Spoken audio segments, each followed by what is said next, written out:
kandi nkunda kubivuga mvuga ngo ikintu cyagukomerekeje nicyo gikomora. Niba arakomerekejwe n'umugabo uzomurwa n'umugabo, niba ari umugore agukomerekeje uzomurwa n'umugore. C'est-à-dire abagore bose si bamwe, abagabo bose ntabwo ari bamwe. Ikintu cyagukomerekeje nicyo gikomora. Ukeneye gufesinga cya kintu cyagize gute cyagukomerekeje nicyo. Reka nongere mbasuhuze kandi nkomeze kwifuriza ibihe byiza mwese abo tubana umunsi ku munsi mukurikirana ibiganiro ntanga, cyane cyane ibiganiro bijyanye na counseling. Nizere yuko bose no kubyizera ko ndabizi ko mubikunda. Nkunda kubona feedback zanyu, nkunda kubona message yanyu, ndetse n'abambaza ibibazo inbox kuri nimero yanjye mba natanze 0788 25 0305.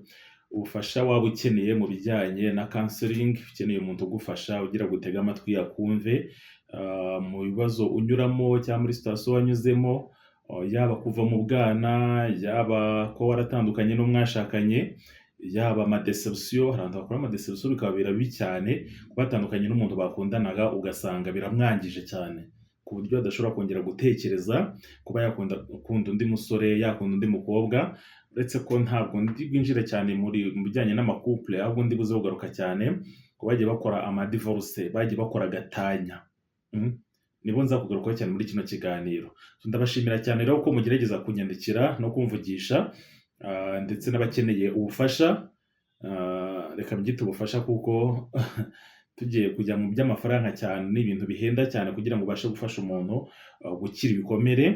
Ariko nizere yuko abagerageza kunyegera ngerageza kubafasha uko nshoboye, cyangwa banyandikira ya mu buryo bwa video call. Si ngombwa ngo uri mu Rwanda tubonane, uri no hanze ubasha kumbwira tukavugana, tugana appointment, tugakoresha uburyo bwa video kugira ngo mbashe kugufasha gusohoka muri ubwo buzima cyangwa muri icyo gikomere baba baranyuzemo. Ni byiza cyane rero kandi ndakeka nubwo wenda ntashyira abantu batanga ubuhamya, ndabizi ko hari benshi byagiye bifasha, hari benshi tumaranye igihe kinini cyane, nizera ko ubuzima bwabo bwahindutse, bakongera kwisanga ari abantu bameze neza, batekereza neza, ibintu byose babikora nk'abo banyawe, ukabikora nk'ayo wanyawe atari ukubikoresha na circonstance cyangwa n'igikomere runaka. Ko hari umuntu uhura n'igikomere, imibereho ye igahita ihinduka, imibanire n'abandi bigahinduka, imitekerereze igahinduka, n'uburyo yambaraga bigahinduka.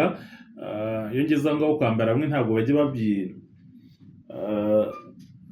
babyumva wenda kimwe nanjye, ariko uburyo ubayeho uri kumwe n'umugabo n'umugore mwatandukana ukumva yuko umeze nkaho ari nk'umutwaro ukuvuye ku mugongo, ariko ko kandi ni nabyo bitewe n'uburyo mwabanaga, cyangwa bitewe n'igikomere wari ufite, cyangwa bitewe n'uburyo nyine uwo muntu mwagira gute bari mufitanye umubano mubi.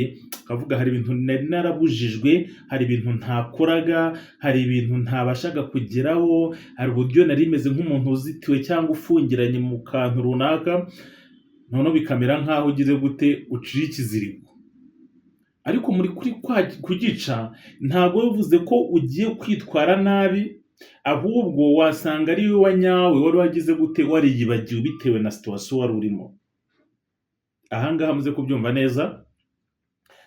For example, ushobora kuba warakuze uri umwana w'umukobwa ukunda kwisohokera, ukunda kwambara utuntu tugufiya, ukunda kumva nyine ushaka utuntu turi relax, wumva ushaka kurelaxinga, ariko wamara gushaka ugashaka umugabo utagira gute udakunda ibyo bintu, bigatuma ujya muri ya makanzu maremare, ya majipe maremare, ukumva ubyambaye kubera umugabo, ntabwo byambaye nk'ayo wanyawe.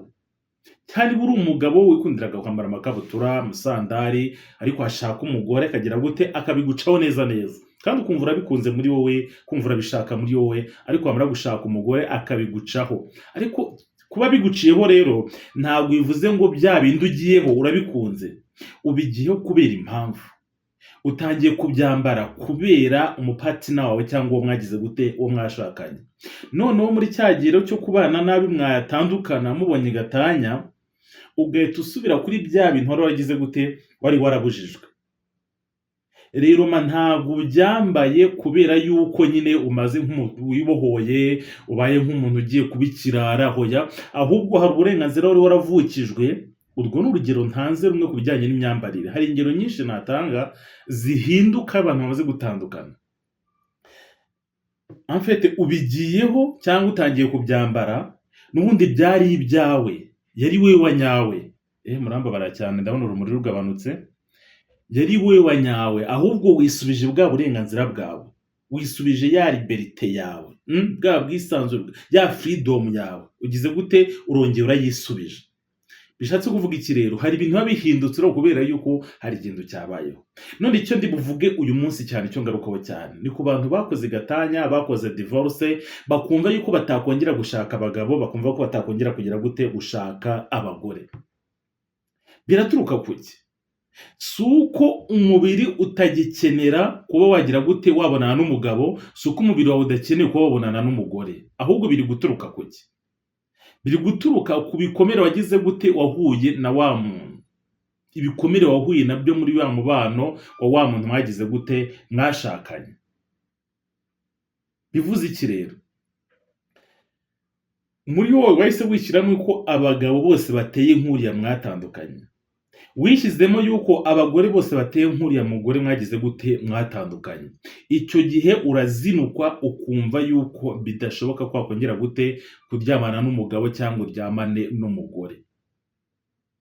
None ibyo bintu iyo bikomeje bikagenda biba muri wowe uko ugenda ubimarana imyaka, ugera no ku rwego no gusuhuza umugabo ngo umuhobere wumva yuko ari ikibazo gikomeye cyane. Ukumva udashobora guhobera umugabo, ukumva udashobora guhobera iki umugore. Rimwe na rimwe ntabwo nkurenganya rero. Impamvu ndakurenganya ari iyi ngiyi, kuko bakunze kuvuga ngo ntawe utinya ishyamba ahubwo atinya icyo bagize gute, icyo barihuriyemo. Urumva guhobera umugabo cyangwa guhobera umugore ukamwegereza bita biguturuna kuri ya image cyangwa kuri ya situation wari urimo na mugabo cyangwa wa mugore mwagize gute mwashakanye. Yanakubwira rimwe na rimwe ngo ndagukunda, ukamera nk'umuntu wikanze gati hawe ngiye ni gute nakundwa. Birashoboka se ko ari umugabo akongera gutinyuka kumbwira ngo ndi mwiza, ndi umugore mwiza? Ese birashoboka ko ari umugore wakongera gutinyuka kuvuga ngo uriya mugabo ni imfura, ni mwiza? Kubera yuko wagize igihe kinini cyo kumva amagambo mabi menshi, wagize igihe kinini cyo kumva ibintu byinshi bituruka ku mugabo wawe, bituruka ku mugore wawe. Uragenda urazinuka, mugani wa za ndirimbo ngo ndabana, urabana neza ku buryo nta kintu cyakongera kugira gute kuba cyagushitura.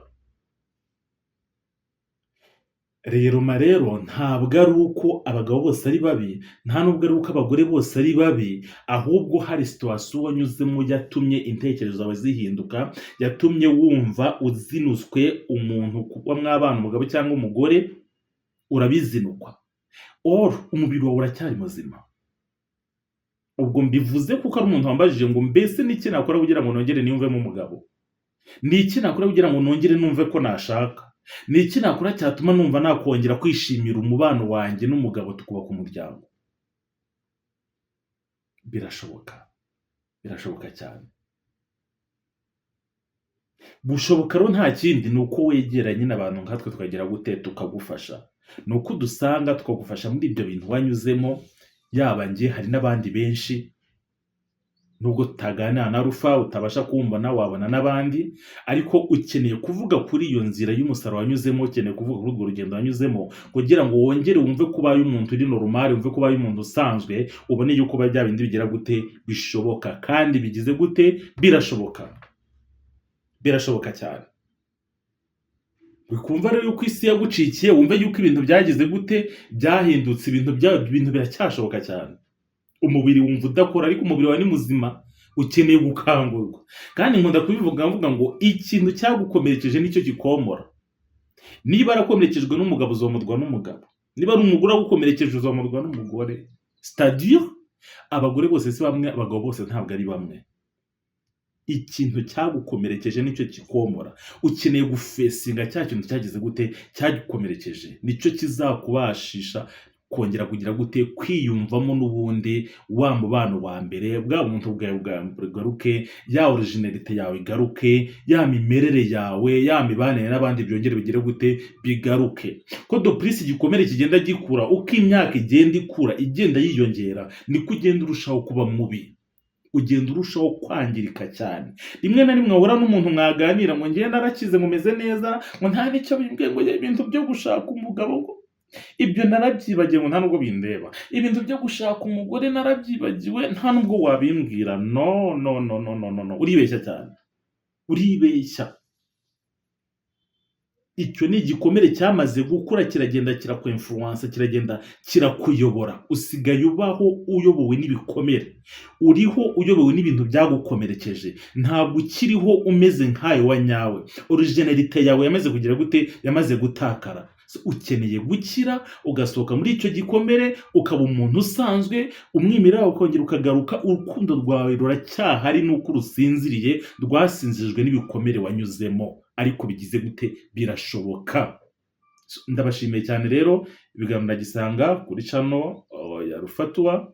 Uzajya ubisanga nk'ibi ngibi, haba hariho nimero, uranyandikira aho uherereye hose tukavugana, nkareba uburyo nagira gute nagufasha. Kandi bifuza kugira ingo nziza, kandi urukundo ruracyari muri mwebwe. Biracyashoboka ko wabona umuntu ugukunda, biracyashoboka ko wabona umuntu ukwitaho, umuntu wongera kubwira amagambo meza, umuntu wongera kugucaringa. Biracyagize gute? Biracyashoboka cyane. Imana ibarinde rero kandi abakunda.